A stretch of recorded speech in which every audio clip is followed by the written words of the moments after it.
नमस्कार दोस्तों, हमारे YouTube चैनल कानून की ताकत में आप सभी का स्वागत है।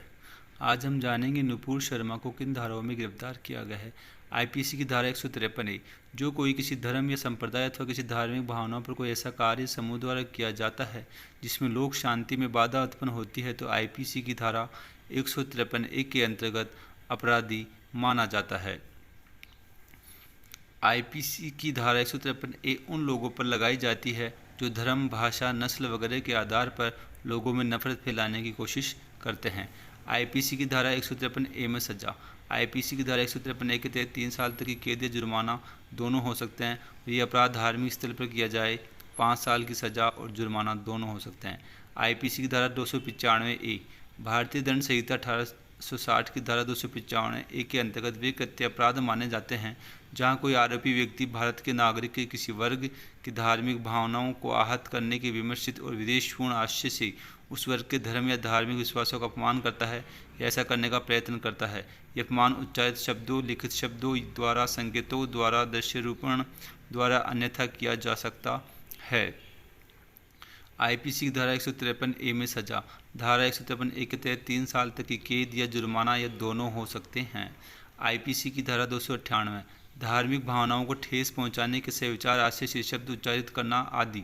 भारतीय दंड संहिता की धारा 298 के अनुसार जो कोई किसी व्यक्ति की धार्मिक भावनाओं को ठेस पहुंचाने के सविचार आशय से उसकी श्रवण गोचरता में कोई शब्द उच्चारित करेगा या कोई ध्वनि करेगा, उसकी दृष्टि गोचरता में कोई संकेत करेगा या कोई वस्तु रखेगा। आईपीसी की धारा 298 में सजा। किसी एक अवधि के लिए कारावास जिसे 1 वर्ष तक बढ़ाया जा सकता है या आर्थिक दंड या दोनों से दंडित किया जा सकता है। आईपीसी की धारा 34 की यदि किसी व्यक्ति ने भारतीय कानून के अनुसार कोई अपराध किया है जिसमें उसके साथ कुछ और भी लोग उसी अपराध को करने के इरादे से शामिल है तो उन सभी अपराधियों पर उनके द्वारा किए हुए अपराध के साथ साथ भारतीय दंड संहिता की धारा 34 भी लगाई जाती है। उदाहरण के लिए 3 व्यक्ति आपसी सहमति से किसी अन्य व्यक्ति को घायल करना, मारना या किसी प्रकार की हानि पहुंचाना चाहते हैं।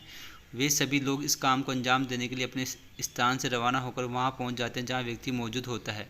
जैसे ही उन लोगों को वह व्यक्ति दिखा देता है तो उन तीनों में लोगों में से एक व्यक्ति उस व्यक्ति पर किसी हथियार से आदि से हमला कर देता है, किंतु वह व्यक्ति किसी प्रकार इस हमले को झेल लेता है और तीनों हमलावरों को सामने देकर अपनी जान बचाने के लिए वहां से भाग जाता है।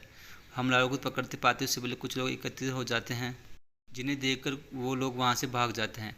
इस पूरी प्रक्रिया में उस व्यक्ति को घायल करने का कार्य केवल एक ही व्यक्ति ने किया है जिस कारण वह भारतीय दंड संहिता की धारा 323 के अंतर्गत अपराधी है, किंतु अन्य 2 व्यक्ति भी उस व्यक्ति को घायल करने की नीयत से उस तीसरे व्यक्ति के साथ वहां गए थे, अतः वे तीनों व्यक्ति भी उस व्यक्ति पर हमला करने के अपराधी हैं क्योंकि उन सभी लोगों को आम प्रयोजन इरादा एक समान था।